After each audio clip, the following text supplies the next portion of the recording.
respected chair, my fellow participants, and all the professors who have come from different universities and colleges all over India, and my colleagues present, my students I see in front of myself.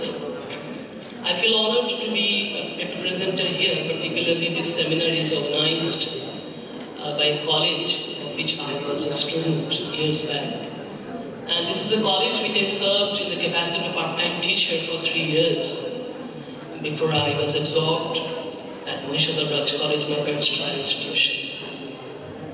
The paper which I am going to present here is titled Transcending Trauma and Empowering the Self. It is a reading of Kamala Das's My Story. Last year, there were 2 presenters. One is Professor Kunderi, who talked on trauma. He gave a searching analysis of trauma with reference to partition literature. Poetry particularly he drew attention to. And there was another paper by Dr. Ray, who tried to give an eco-critical and even eco-feminist perspective to the readings of Kamala Das. But my focus is on her autobiography, that is My Story. I would like to begin my presentation with a quotation from Julia Swindells, then I would plunge into the issue proper. This is, I quote, "Autobiography now has the potential to be the text of the oppressed and the culturally displaced, forging a right to speak both for and beyond the individual." Now, autobiography is not only confession. Autobiography is not only writing one's own self. You see, the new and radical uses of autobiography imply both a way of testifying to oppression and empowering the self through the cultural inscription and recognition. One remembers Roland Barthes' monumental, an important kind of statement, that is, "It is my political right to be a subject which I must protect." But obviously the view of the subject is problematic because it involves so many issues. Issues of gender, issues of race, ethnicity, issues of sexuality, which are of course inseparable from each other. But one thing is more or less clear, at this juncture at least, that autobiography now emerges as a kind of genre which transcends its apparently fixed goals, and it gives voice to the oppressed, to the marginalized, to the persecuted, who, of course, always even at the margin of the border. And Kamala Das's My Story, quote unquote, is a cult classic in this context, and perhaps most of us know that it is based on the Malayalam original Ente Katha, published in 1973, and the English text, which of course I use because I don't have any access to the Malayalam original, was published 15 years after, that is in the year 1988. But in no way, or in hardly any way, the English writing is bearing any kind of, resemblance to the Ente Katha, the original in Malayalam, because in the first place, as I have come to know from K. Sachidanandan, who writes that glorious preface to My Story, in the first place, My Story is containing 50 chapters, whereas Ente Katha contains only 27 chapters. Beginning and end both are different. And Kamala Das keeps in mind the English-speaking public, the audience, when she is writing My Story. And from chapter number 27 to chapter number 50, she uses passages from her poetry, sometimes the whole text as a kind of epigraph to the different chapters that follow.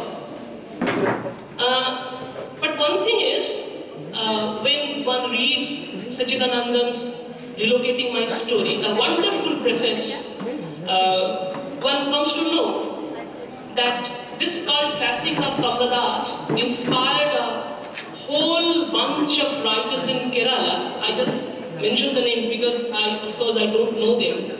Mansi, Sara Joseph, Chandramati, Ashika, K.R. Mira, etc., etc. But who didn't have the courage, the same kind of courage, who didn't have the same kind of confidence, okay, to bear their unconscious the way Kamla Das Madhavi Gupti had done in his autobiography, My Story. Now, why? Why this is a problem? Because in a male society, we find that woman is always imagined, conceived to be the other. And I don't consider myself as a student of psychoanalysis, but this much I know, that when I use the word consciously other, quote unquote, and Jacques Lacan describes the unconscious as the other. So these authors from Kerala, they didn't have, I repeat, that courage which, of course, Kamla shows in bearing her unconscious, laying bare, I mean. So what I want to show in this present article is not simply that it is a story which depicts authentically the traumatic experience that did she suffer, I mean, but at the same time how she transcends trauma and finds a space for herself, both in the domestic field and in the professional life, particularly when she is a writer and she has a pen, and as you all know that a pen is a mighty instrument, okay, that's the sword. So all weapons of the battle world are defeated by her because she is a very powerful pen indeed. Now, the first thing is, first of all, in my paper I try to show how she gives an authentic description of the trauma, and secondly, how she transcends this trauma and empowers her own self. I would cite two references. One is Shoshana Feldman's epoch-making book, What Does a Woman Want? Reading on Sexual Difference, published in 1993, where she argues that women have been trained to see themselves as objects, have been positioned as other, and that is why, I quote, none of us as women has yet precisely an autobiography. So what she proposes is autobiography as a form of testifying to be distinguished from confession, and she argues further that simply because feminine existence is always corresponding in some way or other to traumatized existence, it cannot simply be remembered. Trauma can simply not remembered and narrated the way we wish.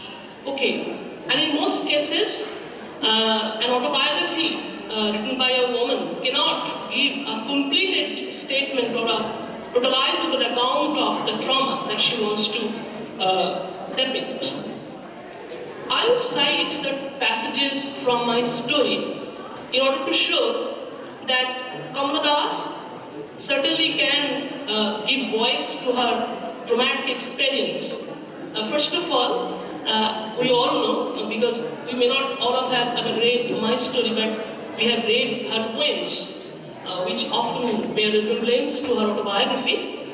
And there is one passage that I can cite right now, where we find how terrible is her experience on the wedding night. I just quote, "The rape was unsuccessful, but he comforted me when I expressed my fear that I was perhaps not equipped for sexual congress. Again and again, throughout that unhappy night, he heard me and all the while. The Kathakali drums throbbed dully against our window, and the singers sang of Damayanti's plight in the jungle. What is important is simply because she is a writer, she is a poet, she can give a lyrical verb to the experience, the depiction of the traumatic experience that she suffered. You see the tidbits, the details, the dull throbbing of the drums, and of course Damayanti's torture and crisis in the jungle. Everything contributes in its own way to the background of inner drama, which is the substance of my story. And one remembers Kamala Das's statement, I quote, "One's real world is not what is outside him, it is an immeasurable world inside him that is real," unquote. So my story is an autobiography which, of course, serves its turn as a form of testifying to an agonizing truth. But what Shoshana Felman doesn't want to recognize is that it does not confess. But I believe, as I have gone through that autobiography, that time and again Kamala Das drops in confessional hints in my story. So it's not only a testimony, it's also a confession indeed. From chapter 37, I'll read a passage and then of course I'll critically comment on this. The context is this, that now Kamala Das is living almost all alone because husband is a government official and living here and there. And now, I mean, two children should give birth to, but they're kids. Okay. So there is no adult companion, so to say. And at this point, an old man, time and again used to come visit her place. And Kamala Das confesses to the readers like you and me that in her own way, she did encourage that old man. Okay, I just read here. "The old man used to plant kisses on my cheeks, leaving us at the door, slobbering kisses that had to be washed out in a hurry. And yet I was guilty of encouraging him because I wanted someone to take my little sons and give them a good time." This is confession indeed. Long back, I used to read to my students Daniel Defoe's Moll Flanders. Who Moll Flanders is, we don't know because Moll, Molly, Mrs. Betts, there is a problem of uncertainty about her identity. But the point is, though Daniel Defoe is a male writer, he quite successfully edits the autobiography of a woman, particularly a criminal, quote unquote, at least according to the legal registers. And there is one anecdote that I can certainly draw attention to, that at that point of time, Moll Flanders was just a widow, but she had age, little bit of age, a little bit of beauty, I mean, and at the same time, two proposals of marriage did come to her. But she tells us that I was not very sure which proposal would pick.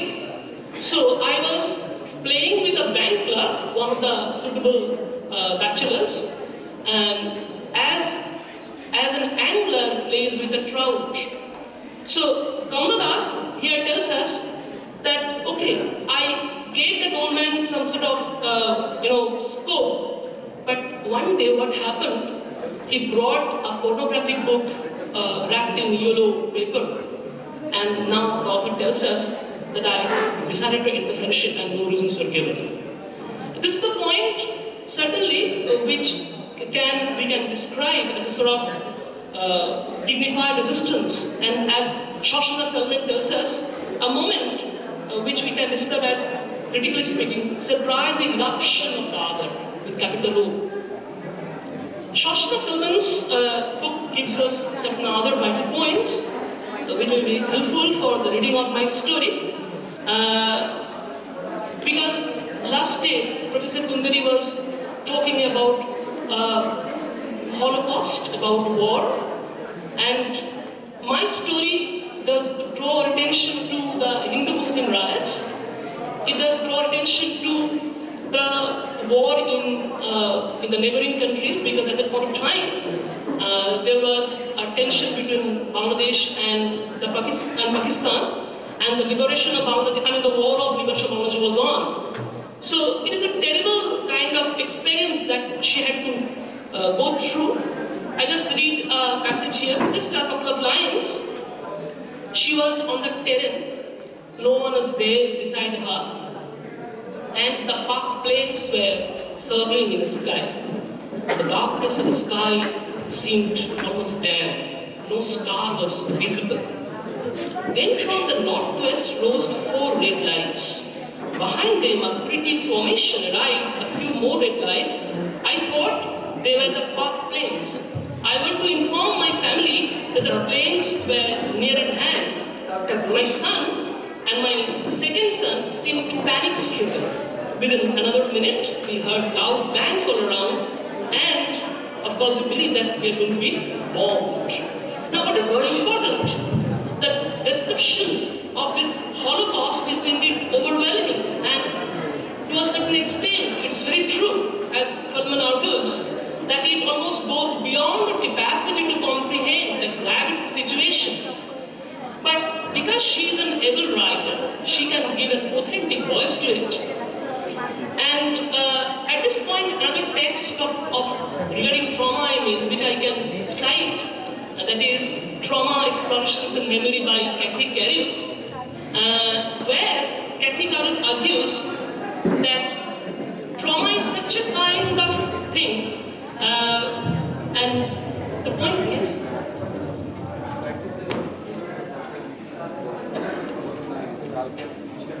so engaged times, so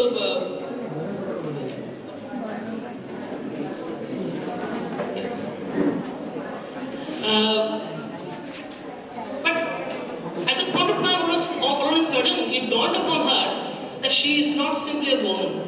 She is a mother of the city of Bombay. And with her encompassing hands, she can protect the city. They can protect us. Okay. And but I would certainly draw attention to other things, particularly when she is an author in her own right. Mind you, that I'll just conclude because time is very short and I feel I'm impressed.